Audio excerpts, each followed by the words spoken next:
धुळे शहरात इर्शाद भाई जहागीरदार यांच्या प्रचारार्थ ऐतिहासिक सभा, जनसागर आणि दिग्गजांचा पाठिंबा।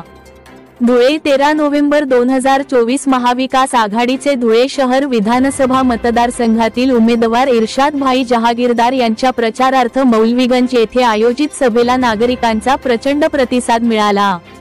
सभेत रामपूरचे खासदार मौलाना मुहिबुल्ला नदवी, प्रसिद्ध शायर मुनव्वर राणा यांच्या कन्या सुमैया राणा आणि समाजवादी पार्टीचे नेते यासीन गाझी यांनी इर्शाद भाईंच्या उमेदवारीसाठी आपला ठाम पाठिंबा दर्शवला। मान्यवरांनी आपल्या भाषणात देशातील धार्मिक ध्रुवीकरणावर तीव्र प्रतिक्रिया नोंदवत संविधानाच्या संरक्षणासाठी सजग राहण्याचे आवाहन केले। त्यांनी सांगितले की देशातील निरंकुश राजवटीविरुद्ध आवाज उठवण्याची गरज आहे, ज्यासाठी इर्शाद भाईंसारख्या तरुण नेतृत्वाची विधानसभेत आवश्यकता आहे। विशेष म्हणजे मौलाना सज्जाद नोमानी यांनीही जहागीरदार यांच्या पाठीशी उभे राहण्याची घोषणा केली। जनतेचा वाढता प्रतिसाद पाहता इर्शाद भाई जहागीरदार यांचा विजय निश्चित मानला जात आहे, अशी भावना सभेतील प्रमुख वक्त्यांनी व्यक्त केली।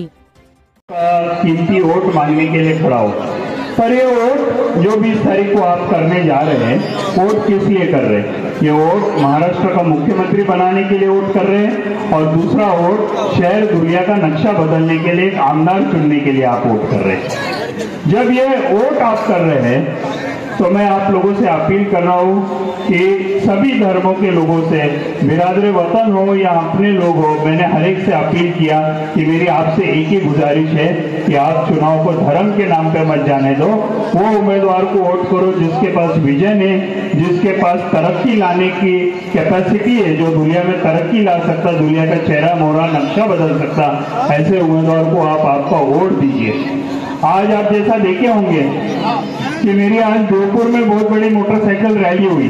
अभी मैं बिरादर वतन में एक बड़ी रैली करके सभा करके आ रहा हूँ, तो मेरे साथ बड़े पैमाने में बिरादर वतन का भी वोट मेरे साथ जुड़ा हूँ। और 16 साल से जब तक मैं शहर दुनिया की खिदमत करते आया हूँ, मैंने कभी धर्म जात में लोगों को बांटा नहीं। हिंदू हो या मुसलमान हो, सबको एक नज़र से देख के, एक नज़र से काम करने का ये हर टाइम मैंने कोशिश की है।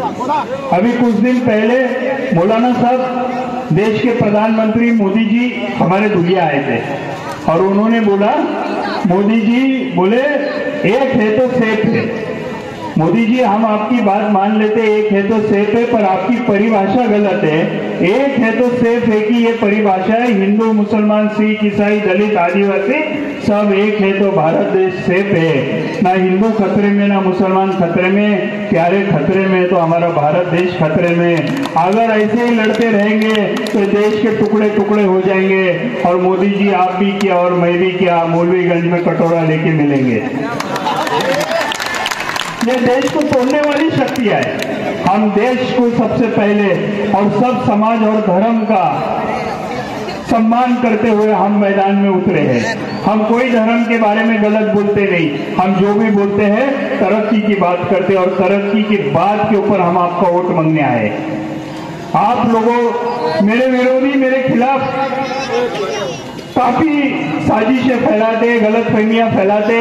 जैसा मैंने 270 बोरवेल किया, उसमें से कई बोरवेल इधर मौलवीगंज में भी हुई है। इससे लोगों को फायदा पहुंचने का काम हुआ और लोगों ने बताया, मेरे विरोधी ने, कि इसका पैसा अजीत पवार ने दिया है। मैं उनको यहाँ से आज भी ऑफिस चैलेंज देके जा रहा हूँ कि आप 5 लोगों की टीम बनाओ, अजीत दादा को जाके वीडियो में पूछ लो आपने पैसा दिया क्या। अगर अजीत दादा बोलते मैंने पैसा दिया है तो मैं जिंदगी भर दुनिया की खिदमत करूंगा, कोई राजनीति नहीं करूंगा। और अगर वो बोलते हैं मैंने नहीं दिया है तो आप शहर दुनिया की माफी मांगो कि एक ईमानदार आदमी का किरदार खराब करने की हमने चंद वोटों के लिए कोशिश की है और आप भी राजनीति में से आउट हो जाओ। आज आप लोगों को एक बात बताना चाहता हूं, मैं बिरादर वतन में रैली कर रहा था, देवपुर, नकाने रोड, सिंधी कॉलोनी, सभी जगह मुझे एक बुजुर्ग मिले और उन्होंने बोले हम सेक्युलर जहनियत के लोग हैं, हमको अभी वोट देने के लिए आप एक ही उम्मीदवार बच गए। मैं बोला ऐसा कैसा क्या? तो वो बोले तीनों जो उम्मीदवार है तीनों के फोटो हमारे पास है, बीजेपी का गमछा डालेला, तुम्हारा फोटो कभी बीजेपी का गमछा डालेला नहीं है, अगर तुम्हारा फोटो कोई बता दे तो मैं 1 लाख रुपए दूंगा। मैंने उनको बोला अगर मेरे गले में बीजेपी का पट्टा डालेला, अगर फोटो किसने बता दिया तो मैं राजनीति छोड़ दूंगा।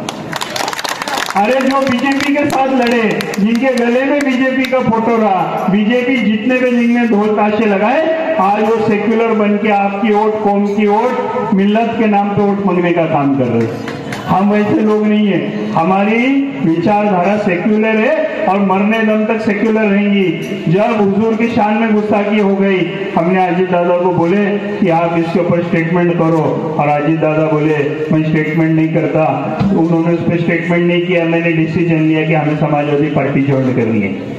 सामने मैं वोट क्या मांग रहा हूँ? मुझे 3 काम करने, ECD यानी मुझे हमारे नौजवानों के लिए रोजगार खड़े करने, 5000 रोजगार 5 साल में खड़े करने का काम करूंगा। और आज जैसे लोग बोलते कि धुलिया में इतनी सारी इंडस्ट्रीज और फैक्ट्रीज नहीं आ रही है, इतनी व्यवस्था रहने पे ये फैक्ट्रीज नहीं आ रही है, तो मैं सभी लोगों को अपील कर रहा हूँ, वो हमारे बिरादर वतन के भाई हो या हमारे लोग हो, मैं एक ही अपील कर रहा हूँ, हमें सबको मिलजुल के एक धुलिया बनाना है जो शांति प्रिय धुलिया रहेगा, अमन और शांति का धुलिया रहेगा। और जिस दिन ये बनाने में हम कामयाब हो गए, इधर बड़ी बड़ी इंडस्ट्री और फैक्ट्री रखने से कोई रोक नहीं सकता। और डेवलपमेंट में रोड, गटर, नाली, कचरा, बिजली, 2 बार बिजली जाती है कि नहीं रात में, बताइए। तो ये सब रोकने के लिए मैं इसको कोई डेवलपमेंट मानता नहीं, इसको मेरी जिम्मेदारी मानता हूँ कि मेरे लोगों के लिए उसे अच्छी सुविधा देने का काम मुझे करना है। पर डेवलपमेंट में मैं 2 काम करना चाहता हूँ। हमारे गरीबों के बच्चों के लिए 10 स्कूलें ऐसी बनाना चाहता हूँ कि जिधर बैठा हुआ हमारा गरीब का बच्चा जो पढ़ रहा है, वही बम्बई और दिल्ली में लाखों रुपए देके जो सेठ का बच्चा पढ़ रहा है, वही पढ़े हमारे गरीब के बच्चे को मिले। और जब दोनों की एग्जाम की जाए तो मुझे पूरा यकीन है हमारा मौलवीगंज का बच्चा 1 मार्क्स से तो भी आगे जाएगा। हमारी बहन बेटियों के लिए मैं गर्ल्स गवर्नमेंट कॉलेज बनाना चाहता हूँ 11वीं से पोस्ट ग्रेजुएशन के लिए, जिसकी टीचर से लेके आखिरी कर्मचारी लेडीज रहेंगी, एक भी जेंट्स को एंट्री नहीं रहेंगी, एक भी पुरुष को एंट्री वहां नहीं रहेंगी। और जब हमारी बहन बेटी वहां से पढ़ के निकलेगी तो मैं आपको ये गवाही देता हूँ, वो भी 7 समंदर पार दुनिया का नाम रोशन करेगी।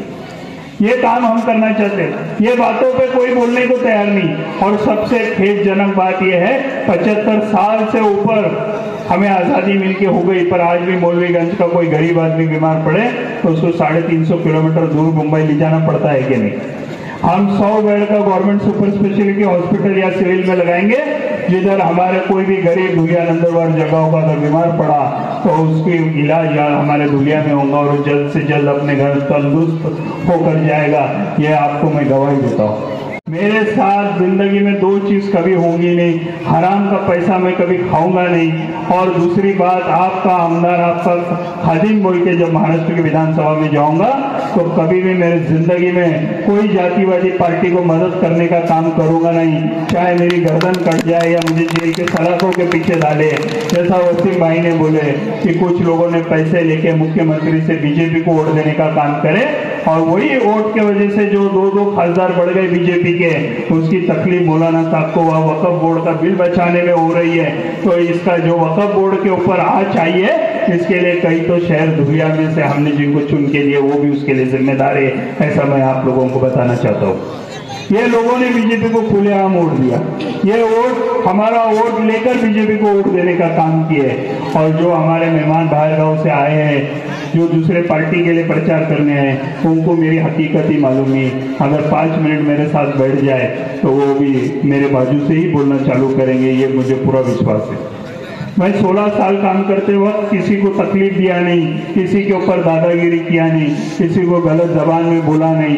शहर धुलिया को आपको दादागिरी से मुक्त करना है, और जो ये प्रकार की दादागिरी कर रहे हैं, जो लोग आज खुल के मेरे साथ है, मैं भी उनको सलूट करता हूँ। और जो लोग इनके दादागिरी से डर के भी है और आने वाले 20 तारीख को मेरे को वोट देने वाले, उनको भी मैं सलूट करता हूँ। इस शहर से दादागिरी और गुंडाशाही खत्म करने के लिए आप 20 तारीख को साइकिल ये बटन के सामने बटन दबा के मुझे भारी अक्सरियत से महाराष्ट्र की विधानसभा में भेजो। मैं आज हजरत मौलाना सज्जाद नुमानी साहब का भी शुक्रगुजार है कि महाराष्ट्र में उन्होंने एक सेक्युलर पहचान देते हुए 170 मराठा और ओबीसी उम्मीदवारों को सपोर्ट किया, 50 से ज्यादा SC ST कैटेगरी के उम्मीदवारों को सपोर्ट किया, 40 उम्मीदवार अदर कम्युनिटीज के और 23 उम्मीदवार मुस्लिम समाज के, उसमें से धुलिया शहर विधानसभा मतदार संघ से हजरत ने मुझे सपोर्ट करने का ऐलान किया, इसीलिए मैं उनका भी शुक्रगुजार हूँ। और जैसा रामपुर में एक इतिहास गढ़ा के मौलाना महबूबुल्लाह नबी आए हैं, उन्होंने एक बुलंद आवाज बन के वहाँ पार्लियामेंट में मुसलमानों की आवाज बोल के लड़े, वही नक्शे कदम पे हम भी विधानसभा में आपकी आवाज बन के बुलंद आवाज बोल के लड़ेंगे। और कल दूसरा इतिहास बनाकर हमारी बहन जो जीत के आई है इकरा हसन, वो भी धुलिया आ रहे, आप बड़ी तादाद में उनके रोड शो में शामिल हुई है और बाद में जलसे में भी शामिल हुई है। आपसे गुजारिश करता हूँ, फिर एक बार गुजारिश करता हूँ कि साइकिल ये चिन्ह के सामने का बटन दबा के मुझे कामयाब बनाएंगे, यही बोलते हुए आपसे रजा लेता हूँ। जय हिंद, जय महाराष्ट्र।